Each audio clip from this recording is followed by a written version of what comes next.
Hi, this is Alex Plays from iFixYourMix. Please subscribe to our channel, and today we're going to talk about the top 5 music production plugins. Let's get started with number 5, and that's reverb. Now, all of us know what reverb sounds like. You walk into a large hall and you say your name and you can hear it come back at you, okay? It reverberates back at you. And in a digital audio workstation like Logic, Ableton, and all the great software that's out there, right? You have the opportunity to use plugins that mimic this sound so that the listener believes that you're in some kind of ambiance, right? Rather than just being in a cold and dry studio. And this is why reverb was invented. Imagine in the 1950s someone singing a song and it just sounded really dry. Well, they thought, how do we make it sound like they're in an echo chamber? Well, they actually pumped that sound into a chamber called an echo chamber. And that echo or reverb was recorded, right? So put a speaker in a chamber, put a microphone in there, and then record that, and that's the first version of reverb. It evolved into plate reverb, which is just having a plate resonate with a speaker behind it, recording that. All kinds of varieties of reverb have evolved from that. We have digital reverb, we have proprietary reverbs from a variety of companies that are out there that have made great names for themselves, like Lexicon. And then, of course, we have impulse responses, which are more advanced reverb, which imitate the sound of large spaces and halls very authentically. I'll show you a little bit about reverb in a moment once we get into the digital audio workstation demo, because I'm going to be doing that for each one of these plugins. But to illustrate the point, it has been used in a lot of popular music. It was made popular by Phil Collins in the 80s, again, after the 1950s and 60s, with the song In the Air Tonight.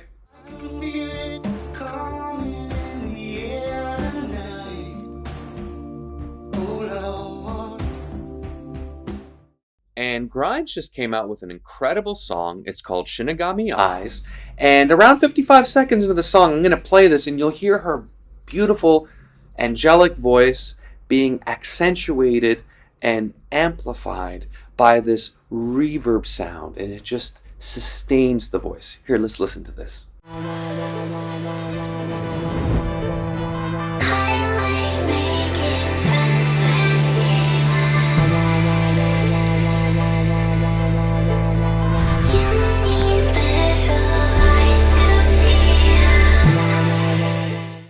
Now that we've heard this amazing example, I'm going to go into Logic and pull up some reverb plugins and show you exactly what goes on under the hood. Let's take a look.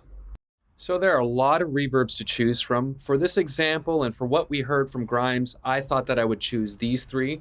My favorite plate reverb that's out there is the Universal Audio replication of the EMT-140. The EMT-140 is a hardware device. It's pretty heavy and large. This is much easier to carry around. So I just want you all to know that there is some EQ that I've put onto this vocal track. We'll talk about it later. Let's just do the example here for the plate reverb first.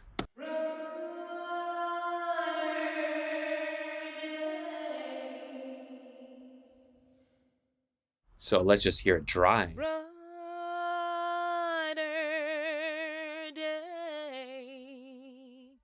You see how much that's added? Let's go ahead and go to our second choice, which is this Greek Wash Chromoverb. This is a digital reverb. There are a lot of options in here. We have, of course, this EQ here, which basically dampens what gets sent to the reverb itself, right?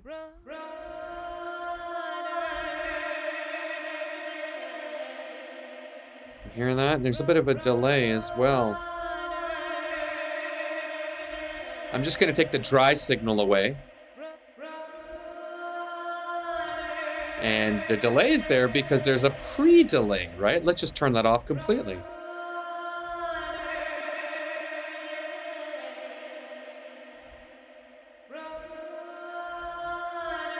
That sounds a lot like what we heard with Grimes. We can increase the distance, right?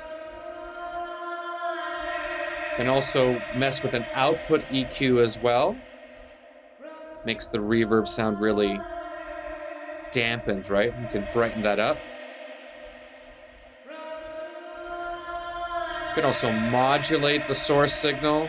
It's a lot to do, right?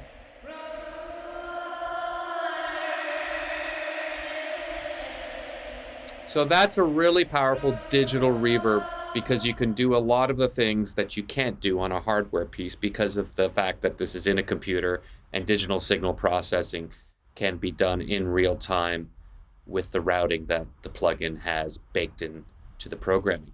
Let's turn that off and let's just listen to this impulse response. I chose huge room, but I could have loaded a whole bunch of different impulse responses. If I go to the parent folder here, there's large spaces, right?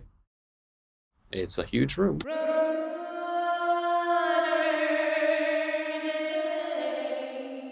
Let's turn the dry signal down.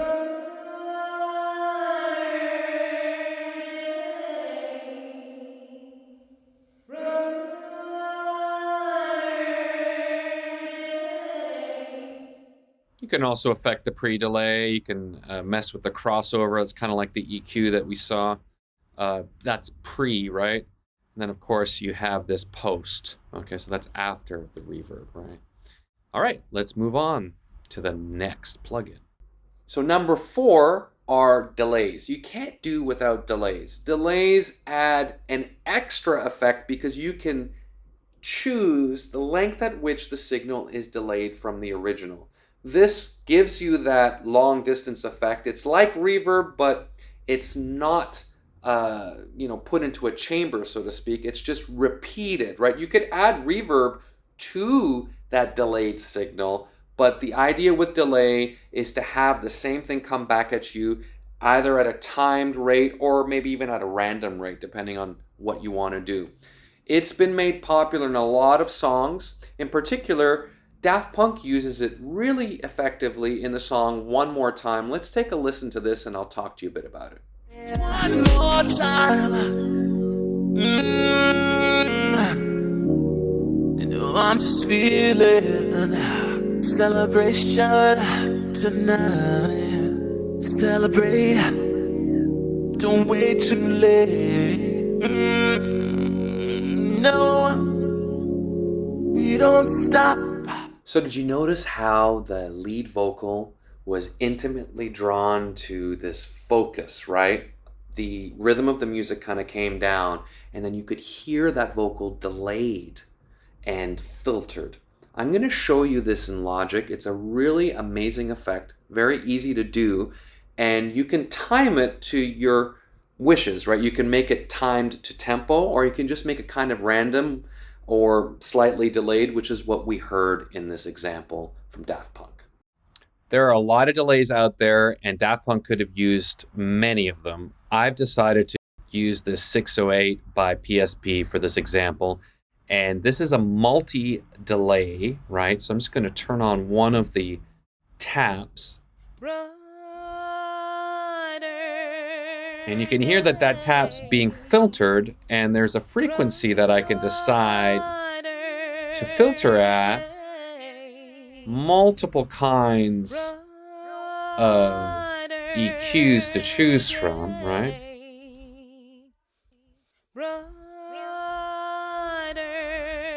And I can even add a second tap, right? Or a third one for that matter. And I can turn the mix down just to make it really, really light. So the dry signal is in front, right? But you can also do this too, right?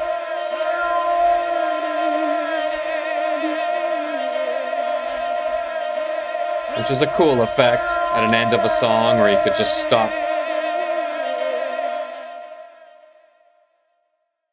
and hear a decay like that, right? All right, so those are delays. Let's go on to the next plugin. All right, so coming at you at number 3 is modulation. So that's where you take the original signal and you modulate it. You change the pitch of it. You might add oscillation to the signal, right? Making it wobble, tremolo, right? Which is changing the volume. You might even change the formants of it. And that was made popular by an artist called Marshmello. I want us to take a listen to this. You've heard this before, and I'm going to show you how to do this in a moment. Let's take a look at Marshmello's Moving On.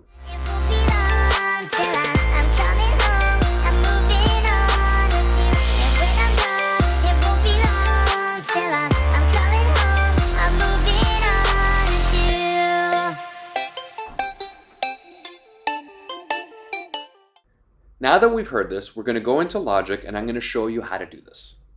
So there are all kinds of modulation plugins. I want you to hear these two because I think that they'll really let you understand what modulation sounds like. So the first one's going to be chorus. I'm going to increase the rate of modulation.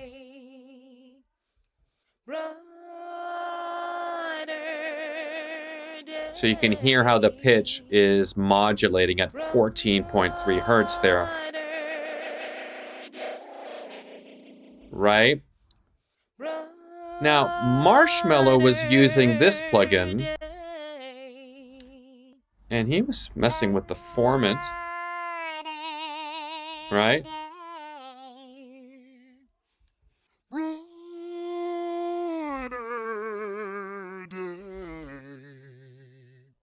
So you can see how, it's so funny, right? How you can mess with this and it really changes the whole sound of that person's voice. All right, let's move on to the next plugin. So number 2 is compression. So you've heard this before. When you have a really quiet signal, you can compress the signal so that the quieter sounds sound louder and the loudest sound is basically pressed in, right? Compressed. It can also be used in a variety of techniques like sidechain compression or using the kick drum as a dummy clip to sidechain a pad sound, right? So you can have one tone and the kick drum can be coming in and compressing the signal. Better to show you this in real life. I'm just going to show you in Logic. Let's take a look. There are many kinds of compression out there. There's digital compression, there's tube compression, there's optical compression. All of them do the same thing. They take the signal, the amplitude of the signal gets compressed by a ratio, and it's triggered by a threshold. Now, in this example, what I'm doing is I'm doing a sidechain compression. I'm using kick drum, and that kick drum, once it comes through the compressor, it signals it to compress it at a 9:1 ratio. Let's just listen first to the synth sound, and then you'll hear it compress.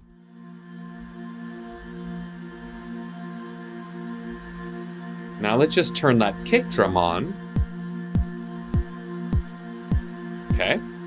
And now what I'm going to do is I'm going to turn the compressor on. I'm going to turn the kick drum off. And I think you get the idea. I'm going to mess with the ratio.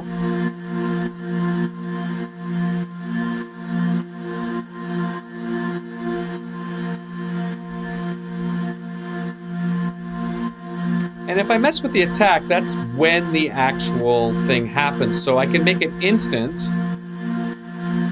or I could make a slight delay. This can be useful if there is a tail of a signal that you want to bring up and make louder. I'm going to show you this right now. Let's go ahead and go to that kick drum. And let's turn on the compressor there. Right? I'm going to just turn the volume down on it.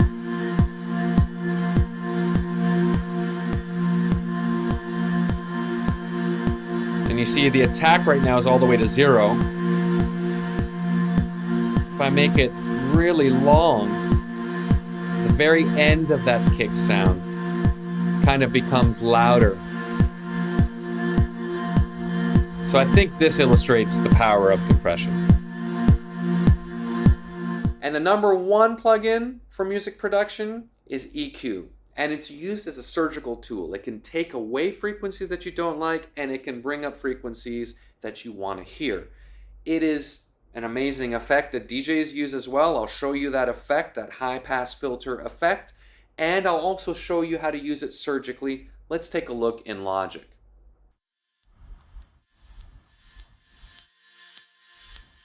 So EQ is one of the most powerful tools that you can use.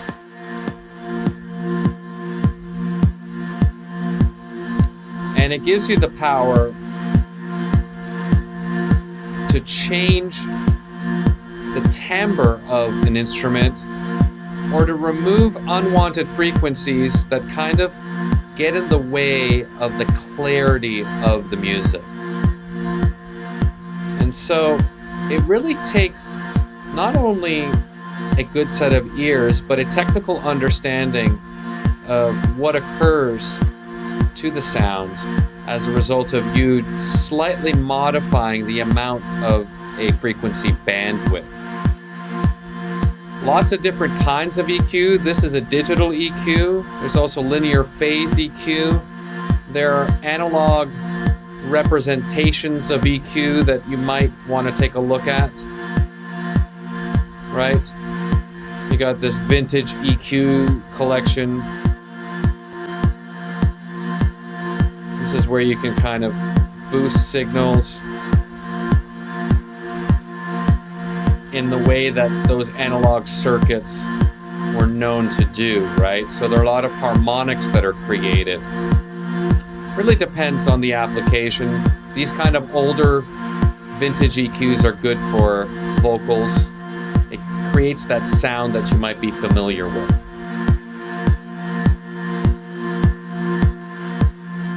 So now that we know the top 5 music production plugins, let's talk a little bit about the order. Which one do you use first? Well, it really depends on what your final outcome is. Do you want to have reverb first and then you compress that reverb so all of those reverberated sounds kind of become louder in a sense?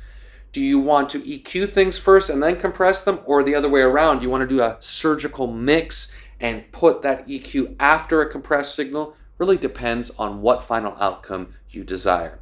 We'll be talking more about this in future videos. Please subscribe to the channel and feel free to make suggestions. I'm happy to make videos for you. My name is Alex Plays from iFixYourMix. Thanks for watching.